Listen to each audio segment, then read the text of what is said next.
महाराष्ट्रातील ताज्या घडामोडी पाहण्यासाठी आजच आपल्या विदर्भ न्यूज माझा चॅनलला यूट्यूबवर सबस्क्राईब करा। विदर्भ न्यूज माझा, आवाज जनसामान्यांचा। दिग्रसच्या 3 प्रभागात नामांकन अर्ज परत न घेतल्यानं 12 उमेदवार रिंगणात। दुहेरी त्रिकोणी चौरंगी लढतीनं चुरसशी गेला। दिग्रस नगर परिषद निवडणुकीत अपील असल्यानं पुढे ढकललेल्या 3 प्रभागांची निवडणूक आता चुरशीची झालीये। सुधारित कार्यक्रमानुसार आज 10 डिसेंबर रोजी दुपारी 3 वाजेपर्यंत अर्ज परत घेण्याची मुदत होती। मात्र एकाही उमेदवारानं अर्ज मागे घेतला नाही। त्यामुळे 3ही प्रभागातील एकूण 12 उमेदवार रिंगणात कायम राहिले आहेत। प्रभाग क्रमांक 2ब मध्ये 4 उमेदवारातून दोन्ही शिवसेना गटामध्ये थेट दुहेरी लढत अधिक तीव्र झालीये।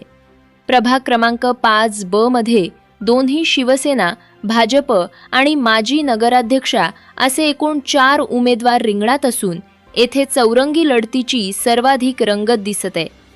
प्रभाग क्रमांक 10ब मध्ये अपक्ष उमेदवारासह दोन्ही शिवसेना गटांमधील त्रिकोणी संघर्ष आकार घेत आहे। मतदान 20 डिसेंबर तर मतमोजणी 21 डिसेंबर रोजी होणार आहे।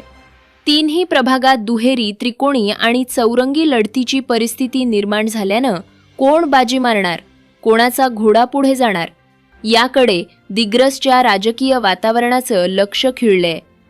उद्या 11 डिसेंबरला अधिकृत चिन्ह वाटप प्रक्रिया पार पडल्यावर प्रचाराला वेग येणार असून नवीन परवानग्या व प्रचार खर्चामुळे 12 उमेदवारांचा आर्थिक बोजा वाढण्याची चिन्ह दिसत आहेत।